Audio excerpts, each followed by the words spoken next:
السلام عليكم ورحمة الله وبركاته.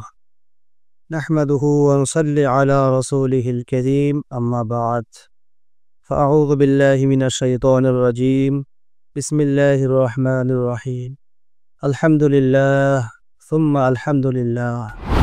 সম্মানিত ইমানদার মুসলমান ভাই বোনেরা, দেশের এবং দেশের বাহির থেকে যে যেখান থেকে আমাদের এই ভিডিও দেখতেছেন তাদের সকলকে আন্তরিক মোবারকবাদ এবং প্রাণঢালা অভিনন্দন। সম্মানিত দ্বীনী ভাই বোনেরা, আজকে আমাদের আলোচনার আলোচ্য বিষয় হচ্ছে কানের কাছে ফিসফিস করে কে যেন কথা বলে, ডানে বামে তাকালে কি যেন দাঁড়িয়ে আছে এমনটা মনে হয়, কি যেন আমাকে ফলো করতেছে এমনটা মনে হয়। এই বিষয় নিয়ে আমরা আলোচনা করব ইনশাআল্লাহ তাআলা। আসুন তাহলে আমরা মূল আলোচনা চলে যাই। অনেক ভাই বোন, অনেক রোগী, অনেক পেশেন্ট আমাদের কাছে এসে বলে, হুজুর আমার কানের কাছে কে যেন ফিসফিস করে কথা বলে এবং আমার ডানে, আমি যখন ডানে তাকাই তখন দেখি আমার ডানে কি যেন দাঁড়িয়ে আছে অথবা চোখের সামনে থেকে যেন সরে গেল।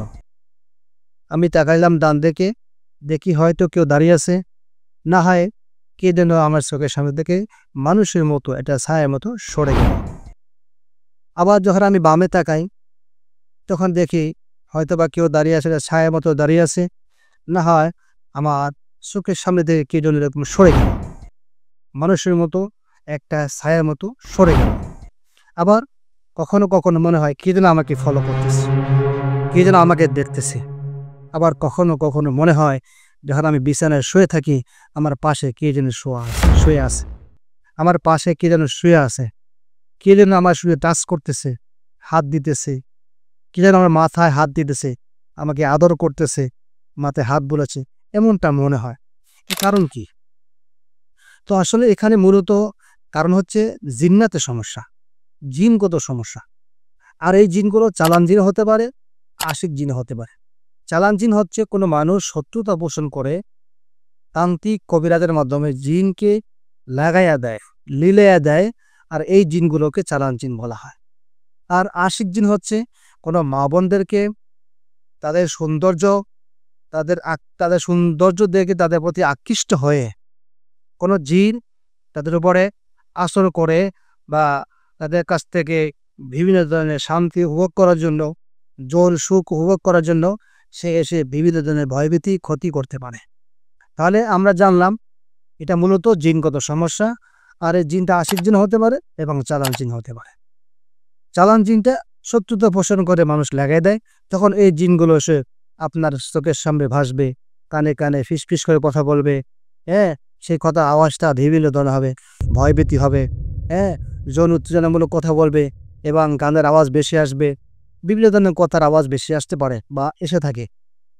এবং যখনই আপনি ডানে তাকান মনে হয় যেন কে যেন দাঁড়িয়ে আছে বা আপনাকে ফলো করতেছে, বামে তাকান দেখেন কি যেন দাঁড়িয়ে আছে আপনাকে ফলো করতেছে এবং মনে হবে যেন কে যেন আপনার দিকে তাকিয়ে আছে। এটা আসলে এগুলো চালান জিনে করে, আশিক জিনেও করে। এখন আশিক জিন হোক এবং চালান জিন হোক, হয়তো বা কেউ শত্রুতা পোষণ করে জিন লাগাই দিছে, সেই জিন করে এসে আপনাকে এরকম ক্ষতি করতেছে।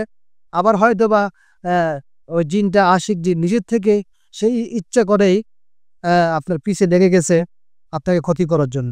এখন এইরকম সমস্যা হলে সেই রুগীটির কি কি ক্ষতি হতে পারে? এই সমস্ত সমস্যা হলে এক নম্বরে সেই রুগীটা আস্তে আস্তে ভারসাম্যহীন হয়ে যেতে পারে এবং এই রুগীটা আস্তে আস্তে আপনার বিভিন্ন ধরনের রোগে আক্রান্ত হয়ে যেতে পারে এবং এই সমস্ত রুগীরা বিভিন্ন ধরনের ভয়ে, আতঙ্কে তারা আস্তে আস্তে বিভিন্ন ধরনের জটিলতায় এবং বিভিন্ন ধরনের বড় বড় রোগ তার ভিতরে সৃষ্টি হয়ে যেতে পারে এবং এই সমস্ত রোগীগুলা হঠাৎ করে মাথায় ব্যথায় আক্রান্ত হয় এবং এই সমস্ত রোগীগুলা বিভিন্ন সময় টেনশনে, দুশ্চিন্তায় ভুগতে ভুগতে ভুগতে ভুগতে অবশেষে তারা দুনিয়া থেকে বিদায় হয়ে যায়। এখন আসুন, এইরকম সমস্যায় যদি আমরা কেউ পড়ে যাই, পুরুষ হোক এবং মহিলা হোক, যদি এরকম সমস্যায় আমরা পড়ে যাই, যেরকম জিন্নাতের সমস্যায় আমি ভুগতেছি, তার কি করবেন? তাহলে দ্রুত কোনো মুদাব্বির পরামর্শ নিতে হবে। আর এই সমস্ত রোগীরা অনেক সময় নিজে নিজে একা একা এই সমস্ত সমস্যার সম্মুখীন হয়ে একা একা দুশ্চিন্তায় ভুগতে থাকে। অনেক সময় দেখা যায় কাউকে বললে বিশ্বাস করতে চায় না, কারণ এই সমস্যাগুলো কাউকে দেখানো যায় না। হ্যাঁ? আর এটা অনেকে বিশ্বাস করতেও চায় না। অনেকে হাসি ঠাট্টা করে, তারা এগুলাকে অহেতুক ফালতু মনে করে এবং হাসি ঠাট্টা করে। সুতরাং যেই ভুক্তভোগী সেই বোঝে যে কি যন্ত্রণা এবং কতটা কষ্টকর। সুতরাং এই সমস্ত সমস্যার সম্মুখীন হয়ে যারা ভুগতেছেন, তারা দ্রুত গতিতে কোনো মুদাব্বিরের পরামর্শ নিবেন। পরামর্শ নিয়ে ওই চালান জিন হোক এবং আশিক জিন হোক, ওই জিনগুলাকে প্রথমে বুঝিয়ে শুনিয়ে বিদায় করার চেষ্টা করতে হবে। যদি তারা না যায়, চালান জিন হলে যেতে যাবে না এবং ঘাত তারা আশিক জিন হলেও যেতে চাবে না। সুতরাং তাদেরকে বন্দি করে ফেলতে হবে, না হয় মেরে ফেলতে হবে। তাহলে আশা করা যায় ইনশাআল্লাহ তাআলা এই মুসিবত থেকে আপনি সুস্থ হয়ে যাবেন ইনশাআল্লাহ তাআলা। এই পদ্ধতি যদি আপনি না করেন, তাহলে আপনি আমল করবেন, রুকিয়া শুনবেন, কোরআন তেলাওয়াত শুনবেন, জিকির আজকার করবেন। সাময়িক সময়ের জন্য সে দূরে সরে যাবে। সাময়িক সময়ের জন্য আপনি ভালো থাকবেন। কিন্তু পরবর্তীতে নেক্সট টাইমে আবার চলে আসবে।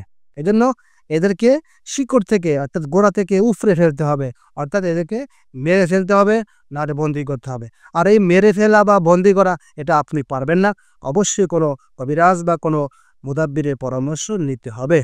তাহলে ইনশাআল্লাহ আপনি অবশ্যই এই মুসিবত থেকে, এই মহাবিপদ থেকে রক্ষা পেয়ে যাবেন ইনশাআল্লাহ তাআলা। বন্ধুগণ, আজ এ পর্যন্তই। পরবর্তী ভিডিও আসার আগ পর্যন্ত ভালো থাকবেন। আসসালামু আলাইকুম ওয়া রাহমাতুল্লাহি ওয়া বারাকাতুহু।